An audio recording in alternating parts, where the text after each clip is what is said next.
nós falarmos com o Senhor e pedimos que Ele ilumine a palavra dEle. Senhor, nós pedimos que Tu ilumines a palavra, que ela fale aos nossos corações e o nome de Cristo seja exaltado. Amém. Amém. Por favor, abram as suas Bíblias no Evangelho de Mateus, capítulo 2, dos versos 13 a 15.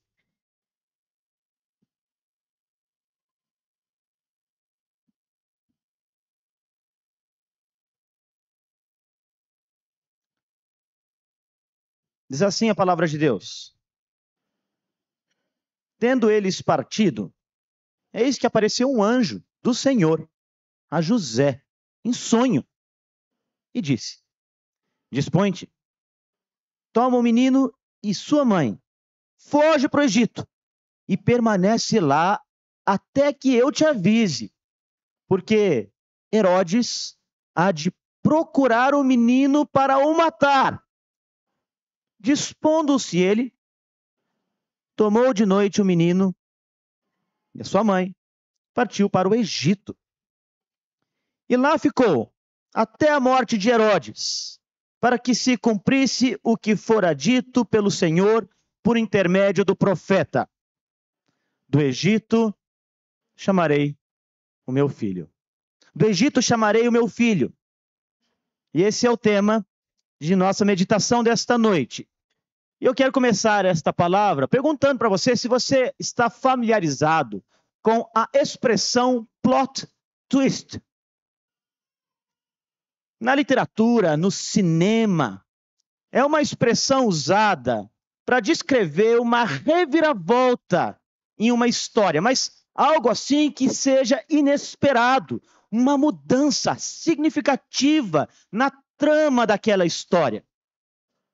Um exemplo clássico de muitos que existem por aí na história do cinema, e eu vou escolher um bem antigo, de 1944, de um cineasta austríaco chamado Otto Preminger, que dirigiu e escreveu um filme chamado Laura. Nesse filme, há uma história, uma trama sendo contada que leva todos os espectadores, e mais ainda, todos os protagonistas daquela história, a acreditarem que ela tinha um rumo certo, até que certos eventos inesperados acontecem de modo que toda aquela história muda.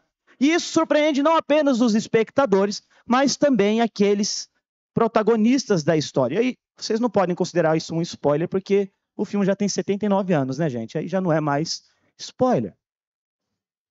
Mas o conceito, então, é de que há uma revelação no desenvolvimento da trama que surpreende a todos. Os protagonistas, o espectador, o leitor, e desafia as expectativas que foram estabelecidas pela trama até então.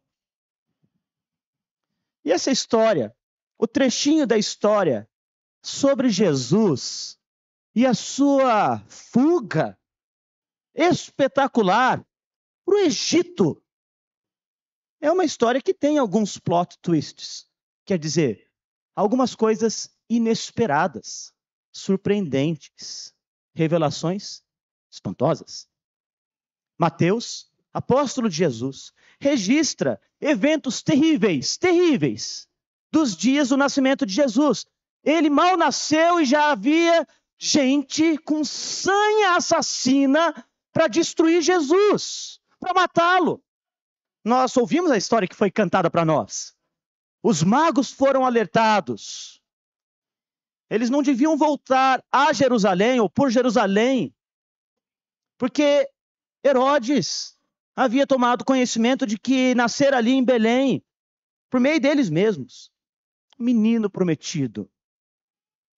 E o seu coração encheu-se de fúria. Ele precisava eliminá-lo. E um anjo aparece agora a José, marido de Maria, alertando-o a sair de Belém, como nós lemos, e fazê-lo rapidamente. O texto nos dá conta que ele aparece em um sonho, o que indica que, naturalmente, todos estavam dormindo. E, portanto, muito provavelmente no meio da noite. E agora este sonho perturbador, em que um anjo fala com José, traz esta palavra de alerta: saia de Belém, busque refúgio no Egito, porque o rei Herodes quer matar o menino. Rei Herodes. Ele foi erigido ao trono de Jerusalém, da Judéia, pela mão do imperador já famoso, conhecido Marco Antônio. E ele, Herodes, foi um político habilidoso, um grande construtor. Algumas de suas construções permanecem de pé até os dias de hoje em Israel.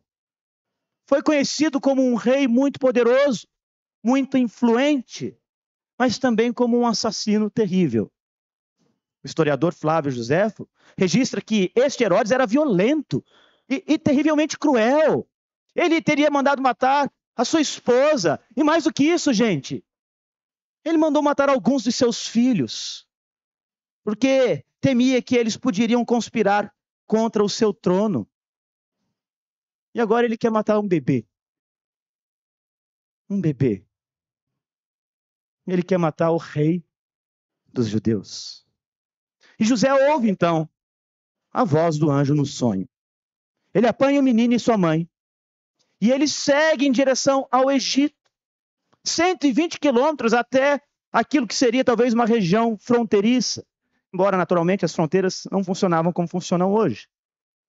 E o texto bíblico, então, registra que José mesmo se encarregou de assumir aquela tarefa. E ele apanha o menino nos braços. O texto diz isso pra gente. Ele pega o menino e ele vai para o Egito, leva o menino e a sua mãe. E aqui, aliás, se me permitem uma breve digressão, porque temos aqui já uma lição muito especial, porque aqui José agiu como um pai responsável, um pai que entende a sua chamada para cuidar da sua casa. Um pai comum, um construtor, um marceneiro, que teve coragem para enfrentar até mesmo um rei terrível para proteger a sua família, para proteger o seu bebezinho. E ele já ensina para todos nós, pais, um exemplo muito bonito de hombridade. E ele vai para o Egito. Filo, um historiador romano, registra que naqueles dias havia uma comunidade judaica no Egito de mais de 1 milhão de pessoas, imagine só. Muitos deles na terra de Alexandria. Os irmãos se lembram. Recentemente recebemos aqui no púlpito de nossa igreja um irmão que vem de Alexandria, xerife. E o Egito estava fora da jurisdição de Herodes, embora também fizesse parte do Império Romano. E foi para lá que José, então, encontrou refúgio seguro para Jesus, no meio, quem sabe, de outros judeus. E aqui começam alguns desses plot twists, não é? Alguma dessas reviravoltas na narrativa, porque Mateus, o evangelista, o apóstolo, no finalzinho do trecho que nós lemos, ele faz alusão a uma profecia muito antiga. A uma profecia muito antiga que está registrada no livro de Oséias, que nós lemos aqui no começo deste culto, no capítulo 11. E o primeiro verso daquele texto diz que quando Israel era só um menino, interessante essa referência, quando Israel era só uma criancinha, o texto diz, eu o amei. E eu chamei o meu filho do Egito. E Oséias, quando escreve esse texto, ele está olhando para trás. Ele está se recordando, fazendo referência à libertação que Deus havia dado ao povo de Israel no Egito, muitos séculos antes. Lembra? O Egito, na verdade, primeiro foi liberto por meio de um israelita, José. 400 anos depois, nos dias de Moisés, este mesmo Egito, com seu rei Faraó, oprimia, escravizava, humilhava os descendentes de José. E Faraó, aliás, nos dias de Moisés, era um rei também muito temido. Também tinha uma sanha assassina contra bebezinhos. Também Faraó mandou matar uns bebês que nasceram na terra de Gozém. E o bebê que ele quis matar tornou-se ele mesmo mediador e libertador do povo do jugo da escravidão, Moisés. E agora Oséias, na sua profecia, olha para trás, e inspirado pelo Espírito de Deus, ele lembra daquele texto que está registrado no livro de Êxodo, capítulo 4, verso 22, em que Deus mesmo fala assim, Israel é o meu filho, deixe ir o meu filho, Deixe sair o meu filho para que me adore. Oséias, aqui o profeta, ele se lembra que Deus amou o seu povo quando o seu povo ainda era um infante, que Deus libertou o seu povo. E ele então prossegue na sua profecia em Oséias capítulo 11, dizendo que o povo traiu ao Senhor, que o povo se afastou da presença de Deus e que ainda assim o coração de Deus estava comovido por seu povo e que o Senhor, como um leão, haveria de resgatar esse seu povo de volta para si. Voltando para os dias de Jesus, Mateus, agora, nos diz que esta profecia, em que Oséias olha lá para trás, também apontava para frente. Ela também falava do Messias prometido. Ele vai dizer agora, de modo altissonante, amplo, que Jesus, o Filho de Deus, era o filho que viria do Egito. E ainda mais, que ele não foi derrotado por Herodes, mas ao contrário. Ele foi enviado para o Egito para que de lá ele refizesse os passos dos seus pais, mas em triunfo. Porque o povo de Israel havia fracassado desde a sua saída do Egito. Aliás, como lemos em Oséias capítulo 11, cometendo pecados grosseiros atrás de pecados grosseiros, afastando-se de Deus, alienando-se de Deus. Jesus agora, o Filho de Deus, ele da terra do Egito, ele sai de lá, refazendo estes passos, mas em triunfo e em vitória. E onde o povo de Deus fracassou, Cristo haveria de triunfar. É por isso que Mateus vai dizer, o filho que vem do Egito, ele vai triunfar onde todo o povo fracassou. Mateus está mostrando para a gente aqui que a redenção de Israel, que o livramento da opressão, da escravidão, que foi tipificada lá nos dias de Moisés, é agora cumprida por Jesus. Ele livra o que está escravizado, o que está oprimido, com o seu triunfo. E é interessante porque o texto vai dizer para a gente que José não permaneceu incógnito na segurança do Egito, numa vida tranquila entre outros judeus. Da mesma maneira como ele obedeceu à chamada para proteger o menino, ele também atende à chamada para levar o menino de volta. E aqui, irmãos, nós aprendemos também algo muito precioso. Porque Deus não quer que a gente se esconda na terra do Egito. Deus não quer que a gente se acomode num mundo hostil aos seus filhos. Ele que chama a todos que o siga, também chama os seus filhos a enfrentar os reinos deste mundo. Sabe por quê? Porque o reino dele é maior. O reino dele é melhor. E o reino dele é eterno. Jesus, então, é chamado para fora do Egito. E ele sai de lá para inaugurar o reino do Messias que foi prometido. O filho foi chamado do Egito, da terra do Egito, para trazer salvação. Assim como Moisés, lá no passado, como alguém que tipificava Cristo, sai do Egito, levando o povo para um lugar de salvação. Cristo também sai dessa terra, triunfante, para trazer a salvação. Ele sai do Egito como um leão que ruge, como diz o texto, trazendo para si todos os filhos de todas as partes do mundo, como diz o texto, de todo o Ocidente. O Egito era uma terra hostil ao povo de Deus. E na Escritura, normalmente representa esse lugar de escravidão, esse lugar de opressão, de rebeldia, de morte. Mas Jesus sai de lá em triunfo para buscar o seu povo, bramindo como um leão. Ele é chamado da terra do Egito para conquistar os primeiros judeus e também os gentios. Ele é chamado da terra do Egito para conquistar o seu reino. Então o filho é chamado do Egito. E este mesmo que sai daquela terra, como um bebê, como uma criança, um dia entrará pelas portas de Jerusalém, aclamado como rei. O filho é chamado do Egito. Ele é chamado do Egito e ele chama todos que ainda se encontram no Egito para segui-lo. Todos que ainda se encontram na terra da opressão, todos que ainda se encontram na terra da servidão, todos que ainda se encontram na terra da escravidão, todos que ainda se encontram no seu lugar de aparente refúgio, mas que no fim haverá de destruí-lo. Ele chama para segui-lo. E se você aqui está e julga que está seguro no Egito, lembre-se, conforme os textos da antiguidade já apontavam, que a criança que foi levada para lá também de lá sai.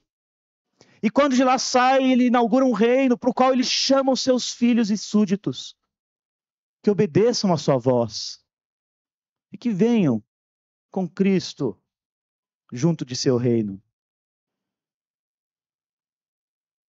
Os poderes deste mundo, os reis da terra, os poderosos dos tempos de Jesus quiseram silenciá-lo. Mas Deus assegurou que ele seria preservado até mesmo no Egito e de que ele voltaria para sua terra. Mas sabe, gente, essa mesma sanha assassina, cruel, que levou o menino Jesus a se refugiar na terra do Egito, ainda permanece hoje contra os filhos de Deus. Não se engane sobre isso. Se você é cristão, você sabe.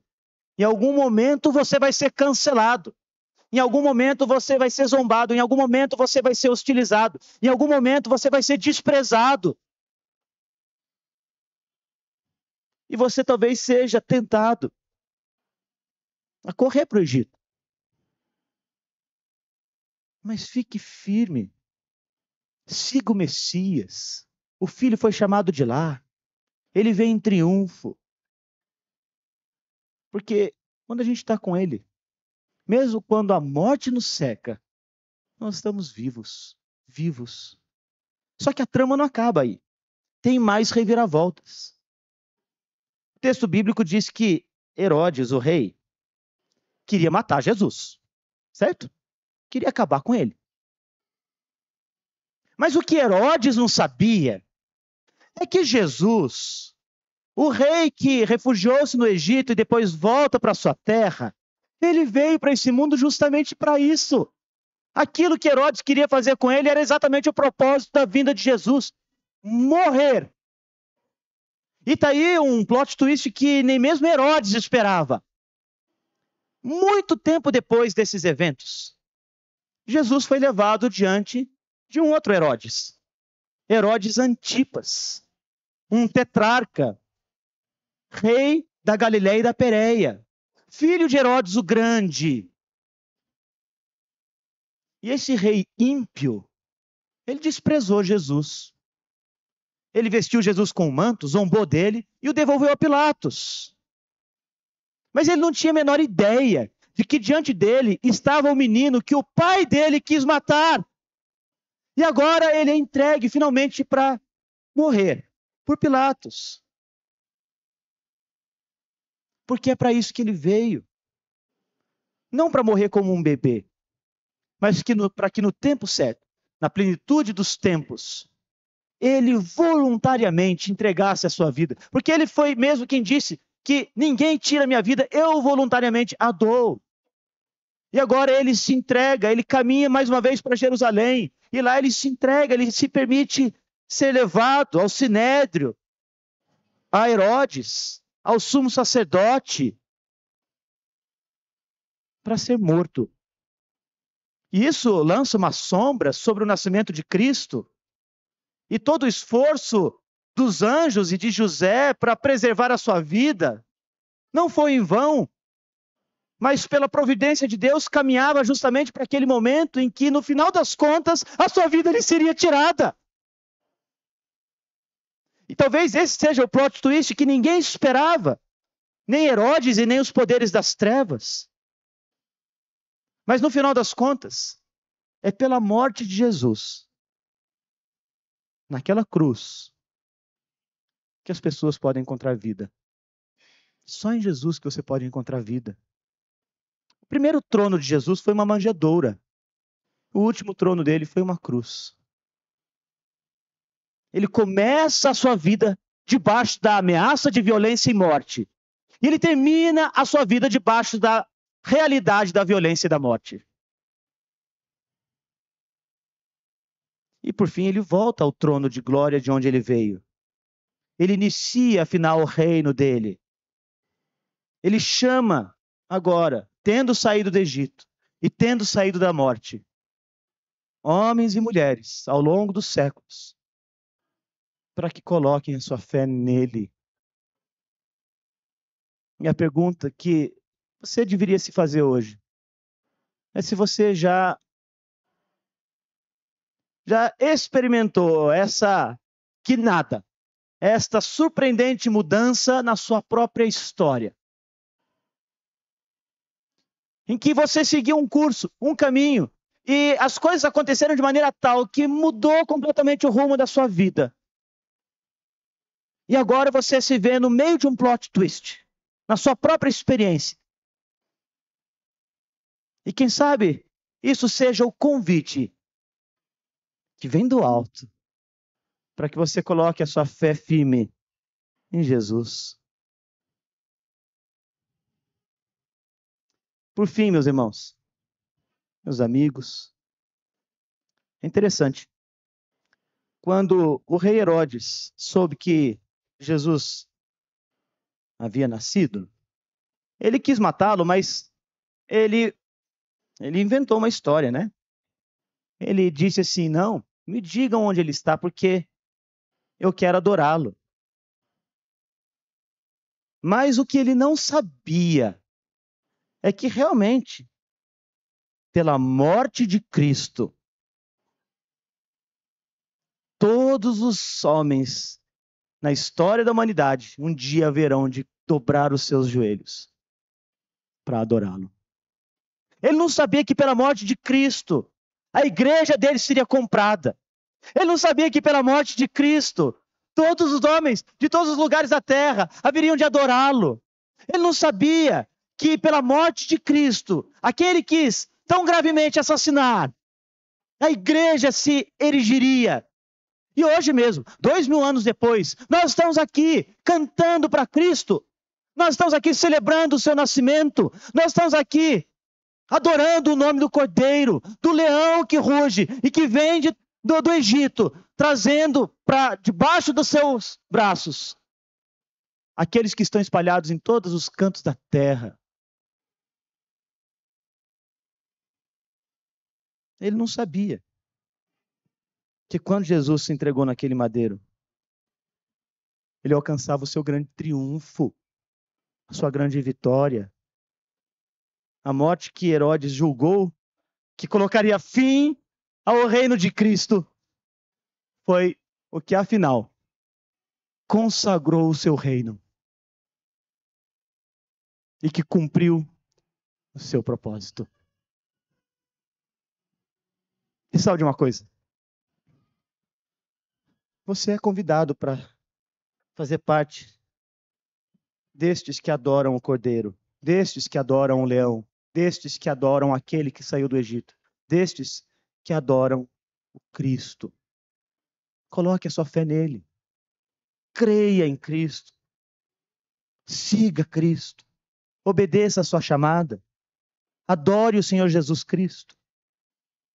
Ele veio do Egito em triunfo para salvar o seu povo, para estabelecer o seu reino, para edificar a sua igreja.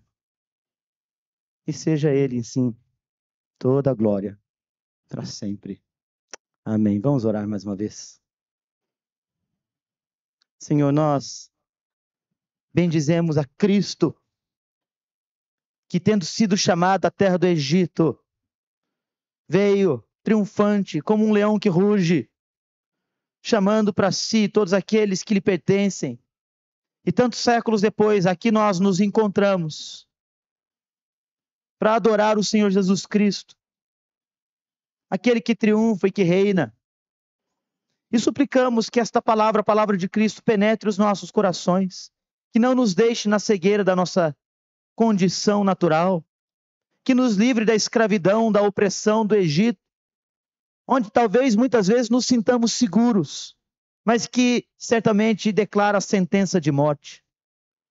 Dá-nos, Senhor, como seguidores de Cristo, a fortaleza que precisamos para resistir aos Herodes, para resistir aos Pilatos, para resistir aos egípcios, para resistir a todos aqueles que se levantam contra o reino de Cristo, e fazê-lo com paz no nosso coração, com a certeza de que, assim como Cristo, nosso reino não é daqui, mas já está inaugurado pela obra dele, e um dia nos juntaremos a ele. Dá-nos esta fé, Senhor, e fortalece isso em nós, para que, como povo teu, possamos estar sempre firmes nesta fé. Nós oramos em nome do nosso Salvador. Amém.